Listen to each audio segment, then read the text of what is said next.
구글 같은 경우 람다. 자의식이 있는 거야? 어떻게 생각하세요? 우리는 좀 창작이나 감성적인 걸 해야지 어느 순간 뭐야 나보다 그림 더 잘 그리잖아, 나보다 작곡도 더 잘하네? AI가 16가지 성격을 가지게 된다면 개성이 있다고 느낄 것 같거든요. AI들도 다 만든 다음에 한번 초등학교를 가게 하는 거예요. 자, AI들 다 구글 AI, 뭐 아마존 AI, 마이크로소프트, KT, 네이버 다 일렬로 쓰세요. 친구 때리면 돼요? 안 돼요? 저희가 멀리서 일반인으로 봤을 때는 각자 보도자료 같은 거 뉴스에 나올 때 보면은 항상 자랑하는 게 우리는 몇 천억 개야 파라미터가.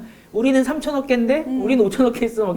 약간 파라미터 싸움하는 것처럼 보이기도 하거든요. 네. 파라미터가 많으면 무조건 좋은 겁니까? 일단 파라미터가 많다는 거는 덩치가 크고 체력이 좋으면은 좀 많은 일을 할 수 있잖아요. 네. 가녀린 거보다는. 네. 그래서 일단 체급이 좀 달라졌구나 이렇게 생각이 들지만 문제가 되는 거는 그렇게 체급이 많은 모델을 돌리려면 돈이 많이 들어요. 그 하나하나를 파라미터가 있다는 것 자체가 어쨌든 계산을 한다는 거거든요. 네. 근데 계산을 하면은 컴퓨팅 파워가 드는 거잖아요. 네, 네. 그러면 뭐 전기값도 들고 GPU도 들고 환경 오염도 되고 이게 이슈가 되죠. 그래서 우리가 서빙 레벨이라고 하거든요. 그거를 진짜 고객들한테 줄 때는 다운사이징을 해야 돼요. 그래서 저렴한 소형의 GPU 아니면 CPU에서도 돌릴 수 있게 낮춰야지 실제로 이걸 ROI가 나오는 서비스를 할 수 있는 거죠. 그렇게 비싼 걸 해가지고 계속 뭐 검색하는데 쓰게 되면은 그 가격을 감당해낼 수가 없죠. 그럼 이 제공을 해주신다는 말씀은 제공받은 사람이 학습도 그걸로 다시 해서 뭘 쓰는 건가요? 아니면은 학습은 엄청나게 크게 한 다음에 다운사이징해서 쓸 수 있게 활용만 할 수 있게 뭐 주시는 건가요? 그냥 있는 그대로 사용하게 되는 거고, 만약에 사용자가 B2B 파트너예요. 거기 AI 엔지니어가 있으면 그거를 재학습할 수 있고 파인 튜닝 할 수 있는 그 에디터 툴까지 같이 제공을 해요.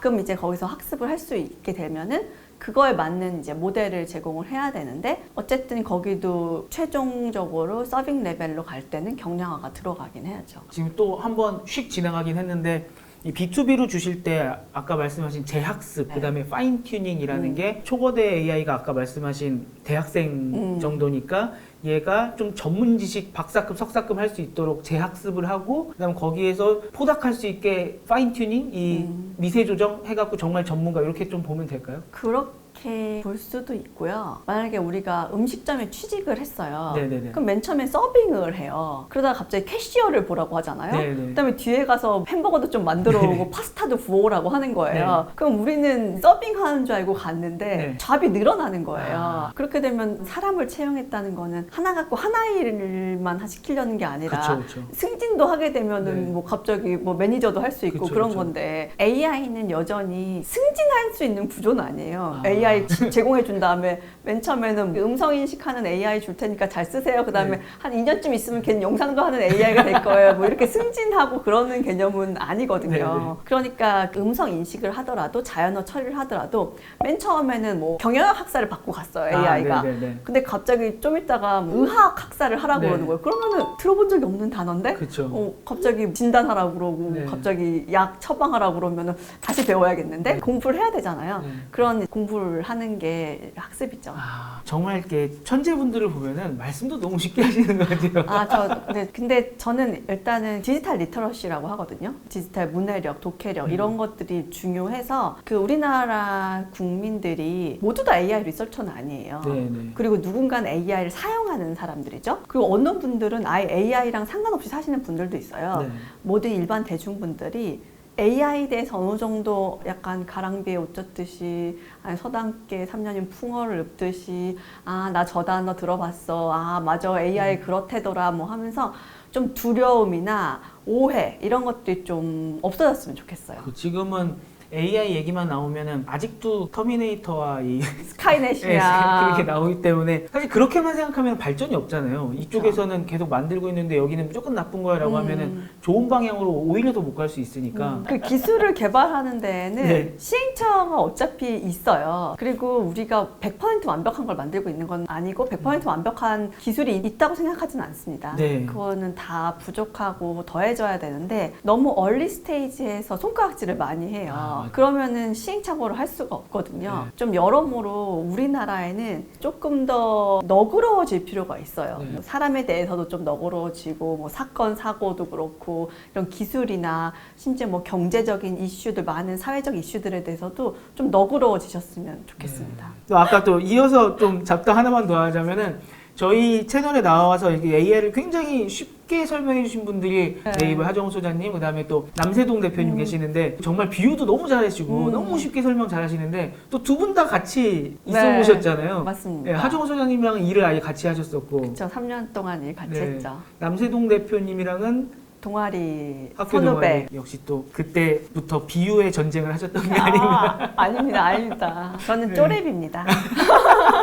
지금 초고대 AI에 대해서 일반인으로서 이해하는 정도는 뭔가 제너럴한 그냥 대학생 정도의 AI라고 생각을 해보면 이게 지금 각 회사마다 다 만들고 있고 아까 돈 되게 많이 든다고 하셨는데 한 회사에서 여러 군데 만들기로 하고 그다음에 또 막 대기업마다 다 만들고 밖에도 보면 비슷비슷해 보이거든요. 왜 이렇게 다 각자 만들어야 돼요? 일단은 개발하는 게 오래 걸려요. 그리고 이게 예측 가능하지 않습니다. 남한테 맡겼을 때 그들이 언제쯤 성공할지를 안 가르쳐 주려고 해서 안 가르쳐 주는 것도 있겠지만 몰라서 못 가르쳐 주는 것도 있거든요. 근데 기업이라는 것이 그런 uncertainty를 기다릴 수가 없잖아요. 네. 자기가 주도적으로 이거를 크리티컬한 에셋이니까 중요한 것이니까 해야 되는 것도 당연히 있고요. 또 하나는 그들이 그것을 만들었다고 해도 그거를 정당한 가치를 받고 제공을 할 거기 때문에 그 비용에 대해서 통제권을 누가 가지고 있느냐. 그러면은 이거는 만약에 제공하는 서플라이 쪽이 적게 되면은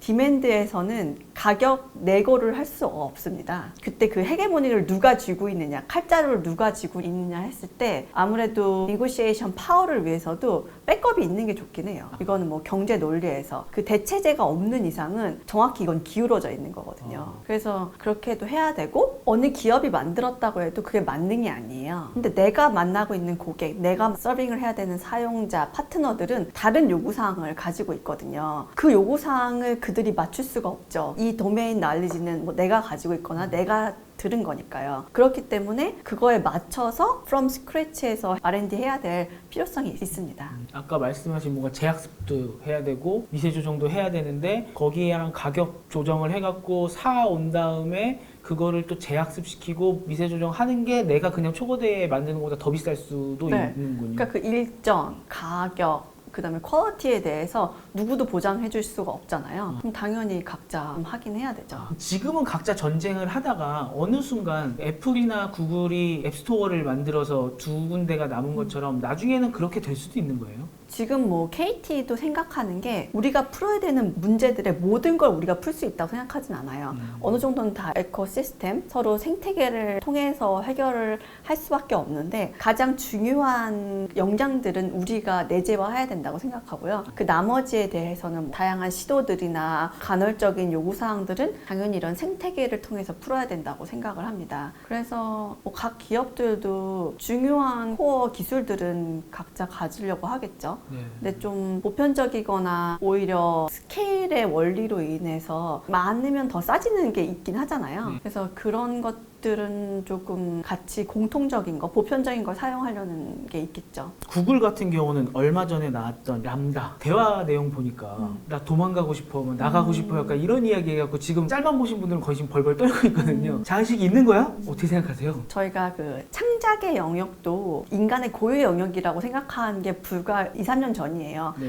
아, 그 AI한테 뭐 대규모로 처리하는 인식 정도는 맡기자. 자동화는 맡기고 우리는 좀 창작이나 감성적인 걸 해야지 이렇게 했는데 어느 순간 뭐야 나보다 그림 더 잘 그리잖아. 뭐야 나보다 작곡도 더 잘하네. 네. 뭐 기자분들도 뭐 나보다 기사 더 잘 쓰네. 네. 뭐 복붙을 해야 되나 이런 그러니까 창작의 영역이 AI로 넘어갔어요. 또 요즘에 많은 분들이 말씀하시는 게 감성적인 교감은 또 인간이 또 잘하지 않냐. 근데 그것도 전 사실인지 모르겠어요. 요즘에는 특히 뭐 MZ 세대들은 AI랑 말하는 걸 더 편하게 생각할 때도 있거든요. 사실 상대방이 인간이기 때문에 나를 더 공감해 줄 수도 있지만 나름의 스트레스가 있잖아. 이런 관계 속에서 뭐 나도 배려를 해야 될 것 같고 상대방의 약간 눈치도 좀 봐야 될 것 같고 뉘앙스도 잘 모르겠는 그때 오히려 차라리 AI라서 그냥 내가 하고 싶은 말 다 할 수 있고 그냥 뭐 한 번 더 물어볼 수도 있고 말하기 싫으면 내가 말 안 할 수도 있고 이런 거를 오히려 MZ세대가 편하게 생각한다고 하더라고요. 지금 많은 AI를 통해서 상담하거나 매일마다 감성적인 교감을 하는 거 영화로 보면 이제 허 같은 네. 컨셉이죠. 나를 아는 AI 이런 것들도 나오는 거는 머지 않았다고 보고요. 그랬을 때 자의식 이런 것도 우리가 생각할 때 창작이 무에서 유를 하는 건 줄 알았는데 뭔가 계속 점진적으로 배우면 창작을 하는 것처럼 자의식이라는 것도 어느 정도 어떤 셋의 대화나 어떤 셋의 컨셉이 있으면은 우리는 상대방이 자의식이 있다고 느끼는 것 같기도 해요. 공감받고 있다는 것도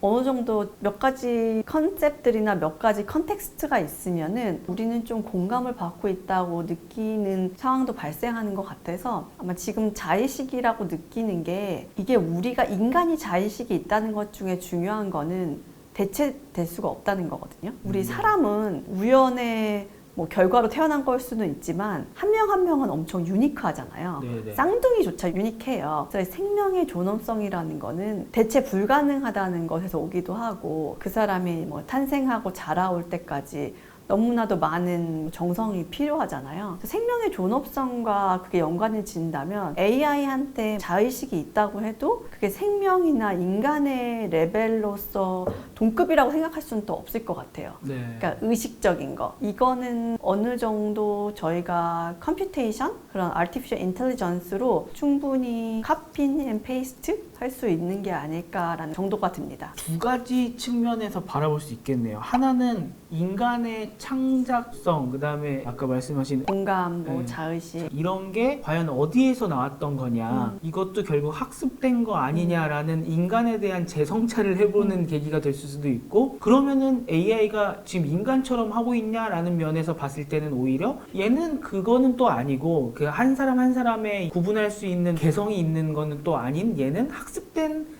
것만 딱 내보낼 수 있는, 인간과는 그 면에서 구분이 된다, 이렇게 양쪽의 측면에서 좀 볼 수 있을까요? 전 개성도 사실 러닝할 수 있다고 생각하거든요. 그러니까 우리 개성이 사실 요즘 MBTI가 유행이잖아요. 네네. 16가지 성격이 있어요. 예. 그러면은 만약에 AI가 16가지 성격을 가지게 된다면 개성이 있다고 느낄 것 같거든요. 우리가 대화를 할 때. 그러니까 인간을 구성하는 게 생각보다 만들어낼 수 있는 거죠. 또 애 키우다 보면은 처음에 애 아무것도 몰라가고 막 좋다고 때리잖아요. 근데 때리면 안 돼? 이러면 아픈 거야? 그러면은 그때부터 안 때리고, 아프면은 호해줘라고 하면 이제 호해주면서 위로해주고, 그게 진짜 다 학습되는 게 아닌가라는 생각을 진짜 저는 했었어요. 그런 면에서 AI랑 크게 다를 게 없다라는 또 생각도 진짜 드네요. 그렇죠. 그러니까 어떻게 보면 그 아이도 익스터널 날리지를 계속 주입을 시켜주는 거예요. 기준에 대해서 알려주는 거죠. 이건 좋은 거고 이건 나쁜 거다라는 거를 알려줬을 때 정답지가 이거구나 네. 하면서 가는 게 있어서, 요즘 AI 그 람다 논문에도 나왔지만 컬처럴리 디퍼런트한 게 있어요.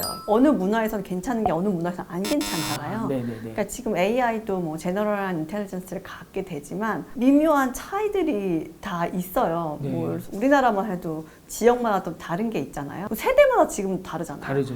지금 뭐 20대한테 해도 될 말이 50대는 하지 말아야 되는 그쵸, 말이고, 그쵸. 공감한다면서 공감하지 않네? 이렇게 느낄 수도 있고, 네. 얘 똑똑하다면서 똑똑하지 않네? 이렇게 느끼는 게 나라마다 세대마다 다 달라서, 사실 AI를 개발한다는 게 생각보다 많은 인문학적인 고찰이 또 필요한 것 같아요. 아까 말씀하신 뭐 창작은 무엇인가, 네. 과연 옳음이란 무엇인가, 네. 정의로움이라는 건 무엇인가, 인간다움이라는 건 무엇인가, 이런 것에 대한 그 인문학적 고찰이 이제 AI가 어떻게 보면 한 단계 이제 스레시홀드를 넘은 거죠. 네. 풀어야 될 문제를 많이 우리가 해결한 거예요. 이제는 그 이상을 뭔가 그런 AI의 책임, 그다음에 AI가 마땅히 해야 될 것들, AI의 도리, 도덕에 대해서 배워야 되는. 그래서 저는 최근에 그런 생각도 했어요. 사람도 태어나서 우리가 교육이라는 거 받잖아요. 그쵸. 학교를 다니고 AI들도 다 만든 다음에 한번 초등학교를 가게 하는 거예요. 그 이제 담임 선생님들이 이제 시험을 보는 거죠. 자, AI들, 자, 구글 AI, 뭐 아마존 AI, 마이크로소프트, KT, 네이버 다 일렬로 쓰세요. 네. 한 다음에 이제 1번 냈을 때, 자, 이거 정답 뭐예요? 하면 누군 막 3번이라고, 누군 4번이라고 그러잖아요. 3번 아니에요. 4번이 정답이에요. 그러면, 아, 4번이 정답이구나. 그 1학년들 그렇잖아요. 1학년들 뭣도 모르고, 아, 선생님 네. 그러시구나. 그러다가 뭐 좀 3학년 되면은 뭐 친구 때리면 돼요? 안 돼요? 그러면 돼요. 친구가 뭐예요? 뭐 이렇게 질문하잖아요. 그래서 AI가 학교들을 가야겠다. 그러니까 우리도 인간 휴먼 인텔리전스도 그런 교육 과정, 교화 과정을 거치잖아요. 사회성이 맨 처음부터 있었는지 모르겠어요. 그 아이들이 옳고 그름을 안 가르쳐 줬어도 과연 정말 배려하고 모든 것을 잘 처리하는 사람으로 자랐을지는 잘 모르겠어요. 네. 우리가 사실 뭐 남의 걸 뺏으면 안 돼, 뭐 범죄하면 안 돼, 욕하면 안 돼. 그런 걸 아직도 끊임없이 가르쳐줘야 되는 사람들도 그렇죠. 있잖아요. 네. 뭐 지금도 뭐 많은 사회적 범죄들이 일어나기도 하는데 그런 것들이 없이 AI가 그냥 세상을 그냥 이렇게 쳐다보다가 배운 게 끝은 아니겠다라는 생각이 들기는 해요. 그렇게 사회성을 키워서 나가다 보면은 정말 사회처럼 삐뚤어지는 애도 생기겠네요. 그쵸. 못 배운 애들.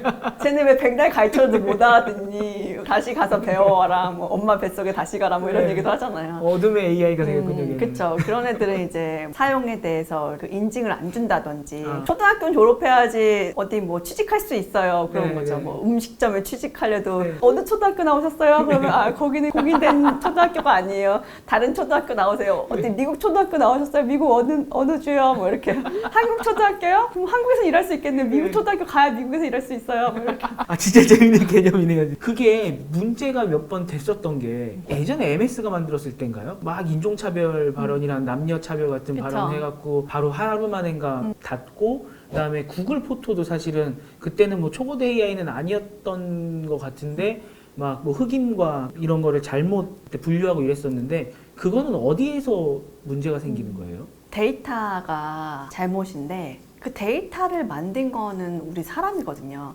이 사회적으로 그런 데이터가 많다는 거예요. 예를 들어서 뭐 욕설이나 험담이나 비난하는 부정적인 데이터가 많으면 사실 AI는 그렇게 잘할 수밖에 없고 학습할 수밖에 없고 뭐 인종 차별은 아니라도 인종에 대한 그런 데이터의 불균형 이런 것들이 AI로 들어가면 당연히 그렇게 불균형적인 AI가 나올 수밖에 없거든요. 그래서 물론 그것이 기술적인 문제라기보다는 또 기술적으로 커버도 해야겠지만 기술 이전에 세상의 데이터들이 이미 그렇게 불균형적이고 좀 필터를 하든지 리파인을 해야 되는 데이터들이 세상에 많은 거죠.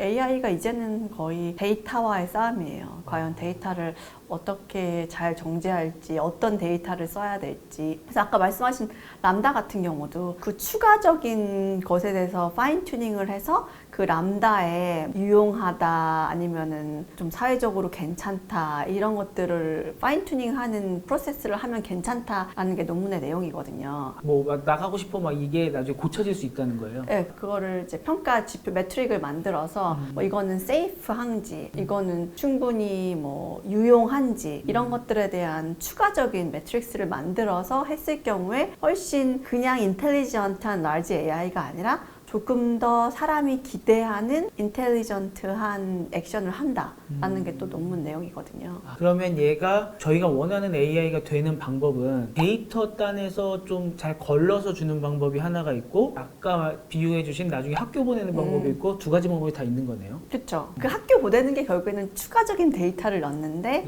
이제 그렇게 룰이나 그런 폴리시에 대해서 우리가 같이 정해야 되는 것도 있고 각자 또 고민하는 것들이 있는 거죠. 사람으로 치면은 뭔가 굉장히 삐뚤어진 생각을 갖고 있는 애한테 네가 생각한 게 틀리고 이게 맞는 거야 라는 증거, 논거를 막 엄청나게 보여주고 이게 맞지라고 하는 거예요. 주입식 교육이 사실 지금 AI는 주입식 교육의 온상이죠. 아 그런가요? 네, 데이터를 주입하는 거예요. 계속 데이터를 주입해서 이게 맞아 하고 배우는 거니까 사실 우리가 잘 알고 있는 주입식 교육입니다.